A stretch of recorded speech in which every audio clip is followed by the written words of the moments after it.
it's going to be good. And then have a fleet that's guarding it. And then go out and destroy other space stations. Oh, it's going to be good. Yeah, back in X3, I had multiple space stations in multiple sectors that had automated traders set up between them. And I had production lines, so like I'd grow wheat in one area, and then I'd turn that into something else somewhere else, and then I'd trade that out into the galaxy and bring in another resource, and then ship that to another plant, and then that plant would have 3 base components that would make an advanced component, and then I'd sell that one, and then that base component would go into, like, just, oh man, it was so much fun. It was like a giant micro economy that you can set up yourself.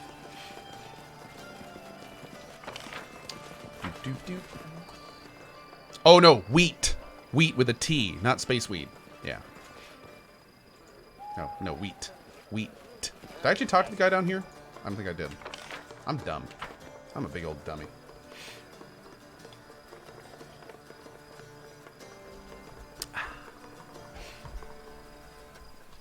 Space weed. Oh, was that the guy that told us about the pirate thing? Several concerned dock workers crowd around a finely dressed half-elf who listens to the workers with imperious dignity. It's as we've been telling you, Judge. This is a 3rd shipment in 2 months they've stolen from us. Can't keep that up. Doesn't matter how good the last year's business has been. No cargo means no pay, and no pay means no new shipments. We asked you about the thefts before, and nothing's changed. Where's the king's justice, Your Honor? The half-elf patiently motions for silence. It's true that pirates have taken root along the Pitax River and attacked several shipments heading upriver. The king has... He pauses, noticing you for the first time. King Iravetti shall address the problem soon. However, he will hear no formal complaints until after the rushlight tournament. In the meantime, he advises that travelers downriver take care around Littletown. Until then, partake in the festivities and the king's generosity. If anyone has further questions or concerns, I am at your disposal. A bright sash cuts across this man's chest, identifying him as a magistrate of Pitax. He makes a shallow bow while keeping his head inclined upwards, as if being polite while also conveying his superiority.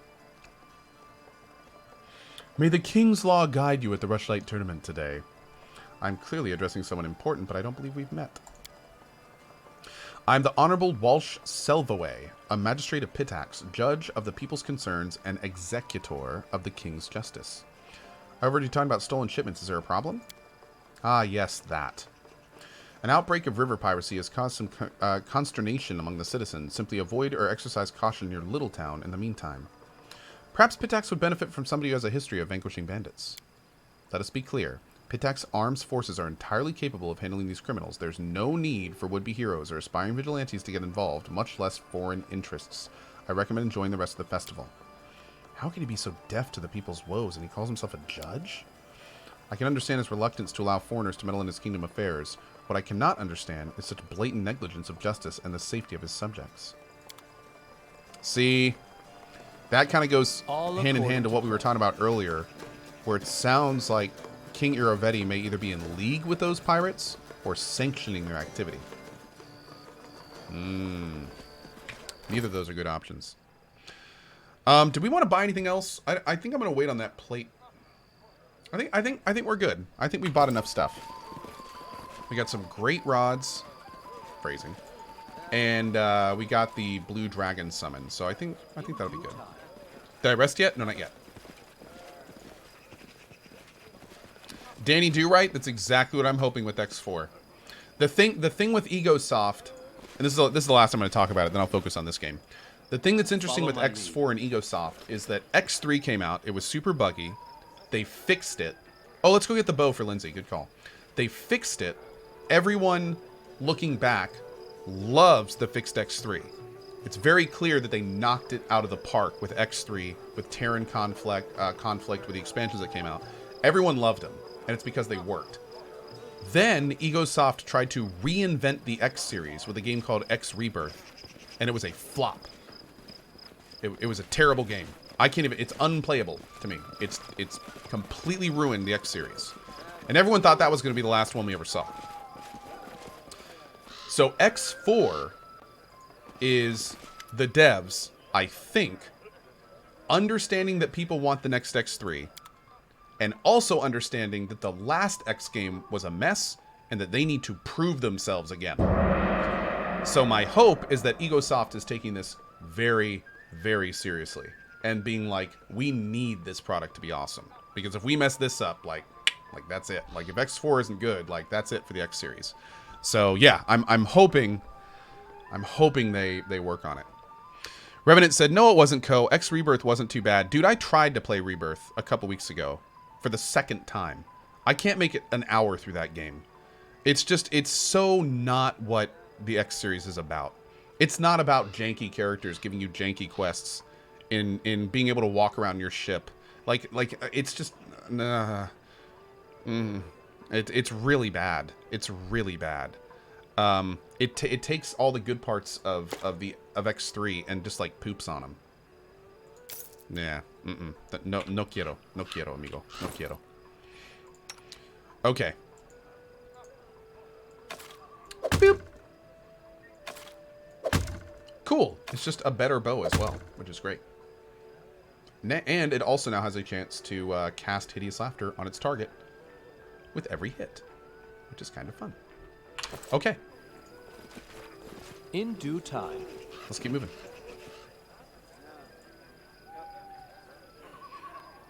Am I going to invade Pitax? I don't know. Does Animantine give DR3 like in the tabletop? It does. Yep. That's heavy armor. Shadow Viper says, I have literally thousands of hours in X2 and X3 in the expansions, and Rebirth has 7 hours total on my Steam, even after all the patches. Yeah, I feel you, bud. I feel you. I feel you.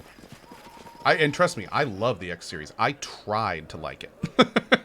It's just, couldn't. Jimmy says, is that mentality about X3 not similar to how people bash Bard's Tale for being different? Well, no, it's different. It's different because Bard's Tale is different good. But X3 Rebirth is different terrible. It's okay for devs to take risks. But the word is a risk, which means it may not work out. And it didn't work out for Rebirth. They took too big of a risk. Bard's Tale still keeps to its lore, its music, its humor. Like, there's a lot of new things in Bard's Tale, but there's a lot of things that are also the same. But, like, Rebirth tried to reinvent the game. Like, they completely changed the meaning of the game. As it should be. Like, when it first came out, you couldn't even get in other ships. And that was the whole big point of X3, is you could be in any ship you wanted. Anything you saw, you could work up to and get. And you can't do that in Rebirth.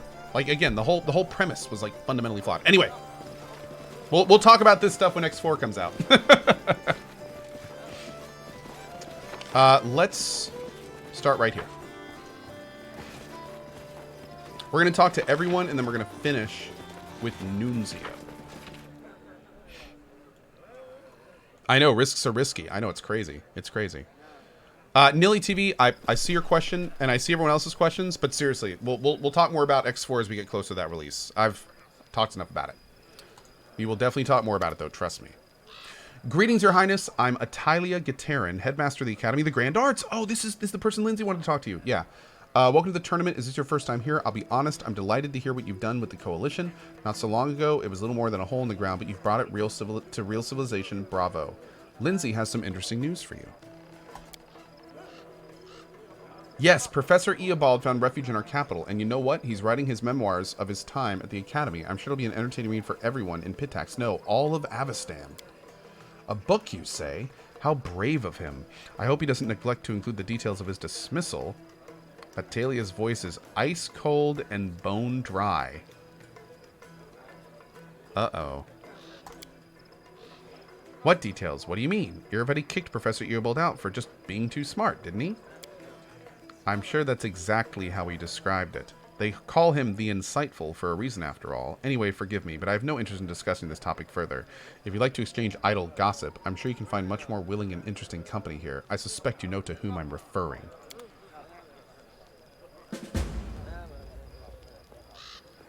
Whoa!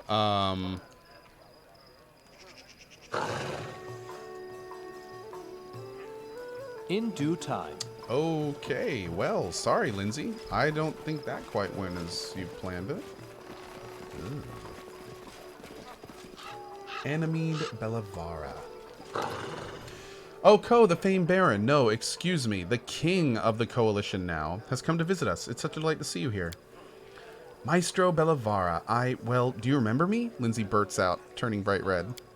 Ah, Lindsay, of course I remember you. You and your nonsense at the poetics exam. I hear that you have your own publishing house now. I didn't take you for the entrepreneurial sort, but I'm happy you finally found your calling. I think Lindsay had a question for you. Actually, maybe we should do all this other stuff first. Who might you recommend I meat here? It depends on who you're looking for. If you're in the mood for pleasant company, well, you've already met me. Lol. And if you're in the mood for some schadenfreude, then you can listen to the whining of Gasper Liasenza. His family lost the Pitaxian crown in a card game. Tell me, are the songs you composed for Iravetti as bold as the ones you sang at my capital? Have my humble verses so offended you that you still recall their sting? Please, your highness. I don't behoove a person of your standing to take umbrage against a petty bard. Ugh. I don't like Pitaxian people. Tell me about yourself. We know about this. Wow, you could have easily asked any of my admirers who enemy Belvara is. That'd be about 3/4 of Pitax, and the rest are all my haters. Oh, God. He sounds like Kanye. What can you tell me about King Iravetti? Love him or hate him, you can't deny he's a great man. Pitax is a boring place before him. Only pirates, fences, and other scum did any business in the area. Okay. Does the king have any enemies? Of course he has enemies, lots of them. All sorts of enemies. We knew that, though. Tell me about the tournament. Our beloved king has run this tournament once in several years since he took the throne. Guests from all over the River Kingdoms come for it, from Dragomark to Mavon. I believe Lindsay had a question for you. Okay, here we go. Oh, I just hope it isn't about any of the lectures I used to give you at the academy. Go ahead, ask away. Lindsay turns bright red, takes a deep breath, and blurts out, "Sorry, but I really need to know the truth. Why did Iravetti kick Professor Eobald out of the academy?" Oh, yes, he did move to your kingdom, didn't he? I'm curious how he portrayed his dismissal. I bet it was something like a poem in 6 verses recounting the tale of a tyrant ousting a poor but honest scientist for telling the truth. The reality is much more mundane. Iravetti didn't fire Eobald. Atalia did. And I have to give it to her. This time, unlike most times, she was completely right. Why did Atalia expel Eobald? Well, Eobald is a very fine teacher, of course, but he pays too much attention to how his favorite students perform in class and not enough to their extracurricular activities. Why worry if they steal a trinket here or there, or maybe rough someone up on occasion, as long as their poetry and music are exemplary? Predictably, this led to a sad end. What was supposed to be just another innocent joke from one of his favorites, Alandi, led to someone's death. It was an accident, certainly. The kids just underestimated their own strength. Atalia expelled the lot of them, and as always, Eobald went to stand up for them. But this time, he discovered that her patience was not boundless. She blamed him, said that he let his troublemakers run wild so he could get out of the academy along with them. She told him she won't tolerate any more bullying, even if it's coming from genius students. I understand it's odd to hear won't tolerate from Atalia Gitarin, but that's what really happened. Wow. If Iravetti didn't banish Eobald, then why did he send those cutthroats after him? He'd planned to return the old man to Pitax to make Atalia reinstate him into the academy, or failing that, he at least wanted to keep him from going to you. Eobald the Insightful is a prominent name. Of course Iravetti would want the teacher serving him rather than his neighbors. Why would Atalia hide the circumstances around Eobald's dismissal? She doesn't like to discuss the academy's internal affairs. Behind that neat facade, there are too many events she's looked the other way on over the years, all in good faith, of course. Thanks for telling us the truth. I'm not sure you should be thanking me. I see poor Lindsay's not too happy with this truth. Hey, come on, girl, cheer up. Being disappointed by people is practically a professional necessity for people like us. Whatever I may have said before, you're not a bad bard, and that means sometimes you have to face the music. Thank you. Oh, man. I can't believe it. Teacher lied to me all this time? I'm going to learn the truth as soon as we get back to the capital. Ugh. That's going to be kind of nasty.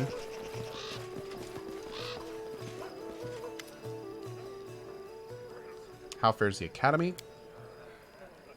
Oh, splendid. If you ever find time to visit Pitax, I'd gladly give you a tour. We're certainly holding an exhibition of our graduates' work, though it's a pity that... No, it's fine. Believe me, we have plenty worth coming to see and hear. I get the impression that something's upsetting you? Oh, no, please don't worry. I'm just disappointed that one of our best students, Trebrescent of Cordelone, couldn't be here today. He could be singing in any capital, but the king chose to send him to some backcountry village called Littletown? That's where the pirate stuff is going on. Who would you recommend I meet here? Okay, some normal answers there. What did you mean when you mentioned the circumstances regarding surrounded Eobald the Insightful's dismissal? Forgive me, Your Highness, but I prefer not to discuss the subject if you're truly so... Okay. Anamede Bilvara told us... Actually, before we say this, let's save it, because this might inadvertently put a rift between these two people. Annabelle maybe should not have told us. Hey, good morning, Jinko. How are you, bud?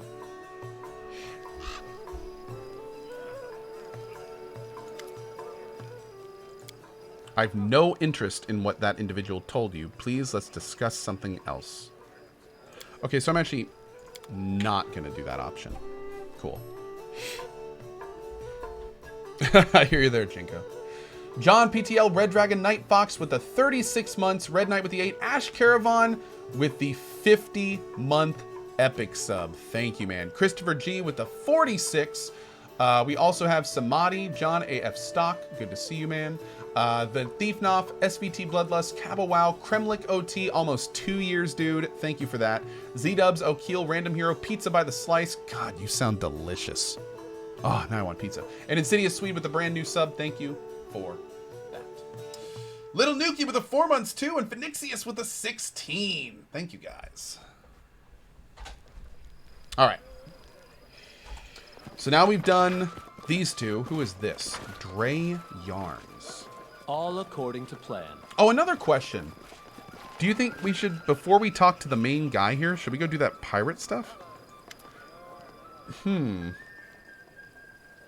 Oh, a new face to the celebration. I'm pleased to meet you, Dre Yarns, High Priest of Callistria, at your disposal. Callistria is a goddess of revenge. I'm sure many mention Irovetti in their prayers to her, and probably not with the kindest words. You are well versed in matters both spiritual and political. Of course, it is not my place to say what people pray to my lady for, but you're right that many would wish for revenge upon him. To be honest, our temple is only befitted from his rise to power. Irovetti isn't stingy with his donations, and the celebration he holds are beyond all praise. The king himself, though, his exorbitant pride is irritating. Callistria dislikes those who would place themselves above the gods. Ugh. You see, the goddess patronizes bodily love, but only that given voluntarily. It is sometimes difficult for me to protect our young priests and priestesses from his unsolicited attentions. I fear to imagine how hard it must be for our beautiful Anamede, or what Atelier Gateran must deal with. The king is said to often mistake the academy for his personal harem. Oh, God. Do many Pitaxians worship Callistria? Yeah, of course. That makes sense. Who would you recommend I meet? Okay. I've heard you're not exactly happy with Irovetti's reign. Oh, no, I've no issue with his reign. He's a generous donor, and the celebration he hosts are beyond praise. And then he tells us more about that. Okay. Cool. Hey, Lady Manga. How are you? Thank you for that, by the way. That sounds delicious. In due time.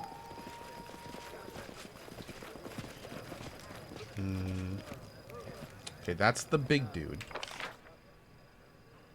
Casper Liasenza, Stefano Mosconi, and Fresi Calisi.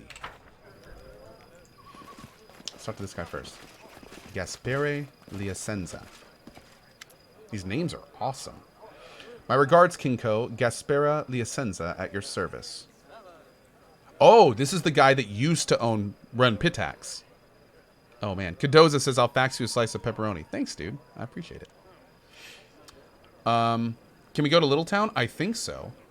I think. We'll have to see. Tell me about yourself. I'm the head of the Liasenza family and master of what remains of the Iron Fox Trade House. Before Irovetti took the crown, it would have been my family receiving you at our house. Alas, we're simple guests at his celebration now. What caused you to lose influence? It's a dark and sordid story, and I swear I'd give my life to learn the full truth of it. Pitax was founded by 4 families and ruled by the 4 trade houses for centuries. We quarreled from time to time, of course, and the property didn't always change hands peacefully, but none of us would dream of impinging on another family's lawful rights.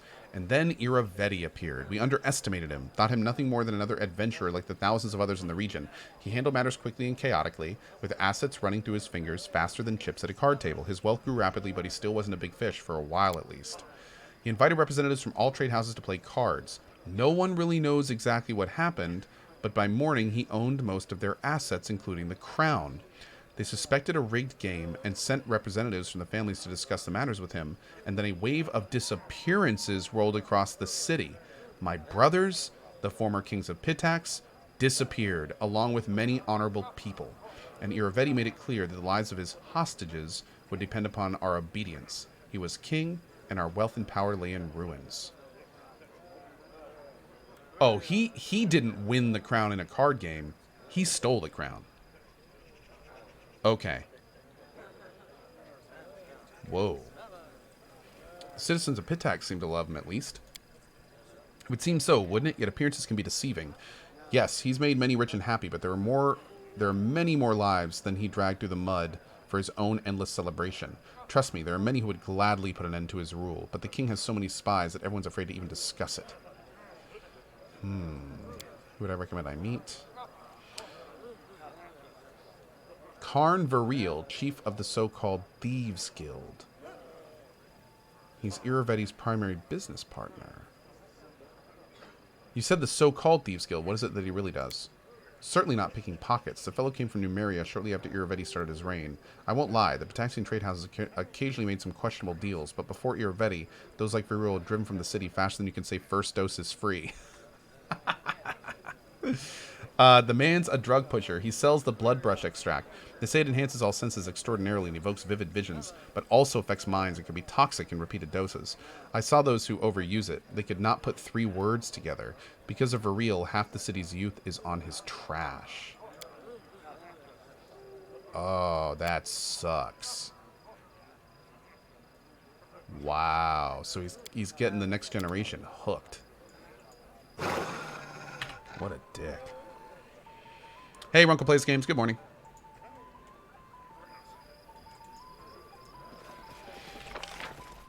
Didn't we talk to him earlier? Yeah, this dude.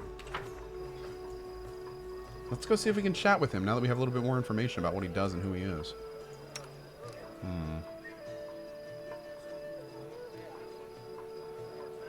What's your plus now? 19? Okay, I think we can go ahead and throw on Deadly Aim. You, though... I don't know if I want Deadly Aim on you.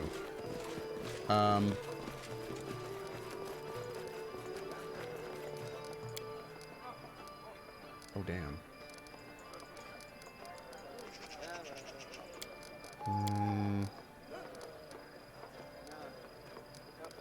You're only... Yeah, you're only plus 15, so we're going to take off your Deadly Aim. Okay. Talk to this guy. Hey, Feckle. How are you? Drugs are bad, okay. Drugs are very bad, okay. Very bad. Okay.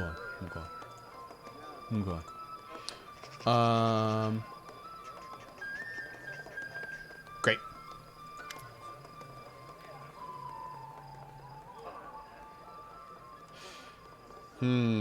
No. Okay. So we can't do anything with him. He's just a scumbag. Cool. I vote for King Co to clean up this land. Oh, I think we're going to. Yeah, the more I'm looking at it, the more I'm starting to realize that I'm pretty sure our quest out here is going to have us seize Pitax and put it under our crown. And I'm okay with that. I'm okay with that. Hey, Dekion, how you doing, bud? Wombat Hex, how you doing this morning, dude? Good to see you. All right, let's talk to these guys. And then we need to decide after we talk to these two. In due time.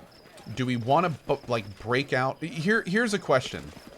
And I don't know if Dark Hollow is here or somebody who's already done this, but here's what I'm wondering. Can I talk to these two people and then break out and go do the pirate stuff? Then come back here and go talk to the main guy? Or is this the kind of thing that once I'm here, there's, like, hidden timers and blah, blah, blah, blah, blah?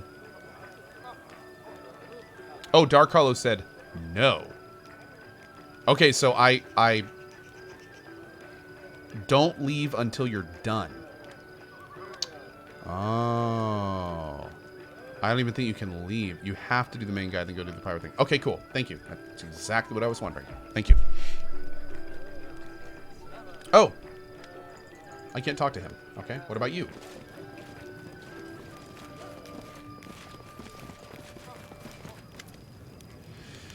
An elf in leather armor scans the crowd intently. He seems to be the only one at this celebration not participating. He's also the only one besides the guards whose weapon isn't sealed. Your Highness, welcome to Pitax. Irse Kaelisi, captain of the city guard at your service. I hear you're not pleased with the way Iravetti rules. Let's not start with that. You don't seem to be enjoying the celebration. The celebration is for you. For the city guards, it's just another workday. And right now, our work is preventing disruption of the festivities. I thought Pitax was a city without laws. Where do the guards come from? Even pirates and smugglers have laws of the land, and they need someone to keep their order. The city guard was created by the trading houses not long after the city was founded. We're paid by the citizens. Not all of them like us, but they all understand things are better with us than without us. Iravetti seems to have a tight grip on his power over the city. Oh yes, the trading houses hate him, of course, but, well, first and foremost, he has hostages. Oh, so he still has the hostages. How long has Iravetti been king? Second, each of the families is afraid to act alone, but they're all incapable of acting together. Gaspere Liacenza tried to unite them, but to no avail, and it's probably for the best, frankly. The last thing we need is combat in the streets. Iravetti can be blamed for many things, but at least he took power quickly and without carnage.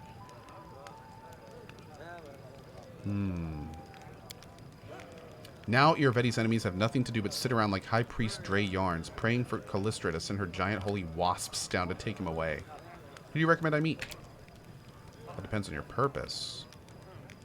Okay. I hear you're not pleased with the way Iravetti rules. The elf looks around carefully. Not so loud. Iravetti has ears everywhere. But if your highness must know, so be it. My fellows and I serve the city. Not the crown, not the trading houses, not whoever has the biggest purse. The city. This dump we call Pitax. And all the poor fools who swarm around it. Former kings understood this. They're the ones who arranged it in the first place. But when Iravetti took charge, he thought the city guard would be his personal cutthroats. And once he realized that wasn't the case, he started doing everything in his power to make our jobs harder. Now he has his personal guard he formed, who are above the law and follow the orders of a barbarian.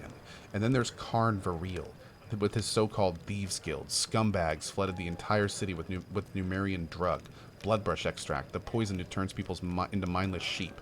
Our former kings understood that even Pitax needed some bare minimum in order to avoid falling to pieces and floating down the river, but Iravetti seems on track to burn this city to the ground. Ekin frowns, but he nods to the guard affably. Righteous heart, rotten environment. Take care, guard. Your honor will bring woe upon you. Damn, dude. If your words are true, noble guard, please accept my compassion and admiration. To serve the law and the needs of the people with so much against you, even your own ruler, no deed could be more worthwhile.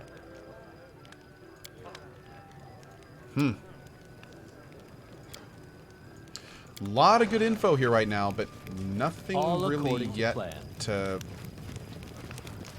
go off. I'm assuming we're going to need to do a lot more here. Is there anyone else we can or should talk to? Was there anything back here? Maybe we'll be back there later.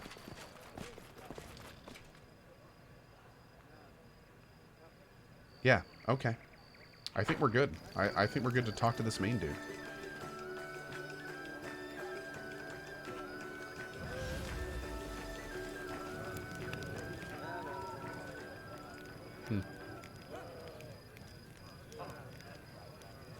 Is it not possible to go and kill that guy from the Thieves Guild? He's right there. Oh, we absolutely can. That's one of the beautiful parts about this game. I could just walk up and kill him, but it's chaotic evil. So I'm not really doing any chaotic evil stuff. But to be honest, I mean, I have to admit, I've played a lot of these games, and it is very rare to see as many impactful evil options as I have seen in this game. This game seems to, in some ways, cater to people that want to do an evil playthrough. It looks pretty nuts. But yeah, we're doing a kind of neutral good playthrough right now. Yeah.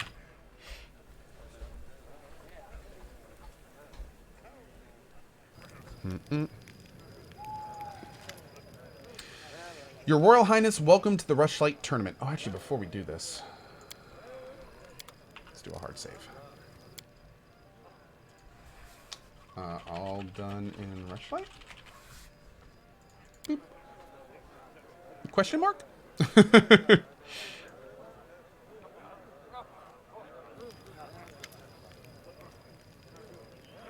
Tell me about the Rushlight Tournament. Okay. We know about this. What are the events on the schedule? The tournament consists of 3 contests. Okay. Great. I'm ready to participate in the Fisher's Triathlon. Commence the scumming! Trumpets sounded over the arena, announcing the commencement of the Fisherman's Triathlon. We were to distinguish ourselves in 3 sports, if you can call them as such. You be the judge, dear reader. The first round was fish carrying, if you can believe it. They built narrow bridges over the pits of mud and placed barrels on either end, one side filled with fish and the other side empty. The goal was to just get all the fish from one side to another barehanded without falling into the mud. Throwing fish at your opponent was prohibited, but there was one unofficial but well-understood rule in this tournament. Don't get caught. Oh, God. We decided to complete honestly. Oh, it's only a 22? Oh, there we go. Ekendayo quickly realized it would be hard to earn an honest win while everyone else was cheating.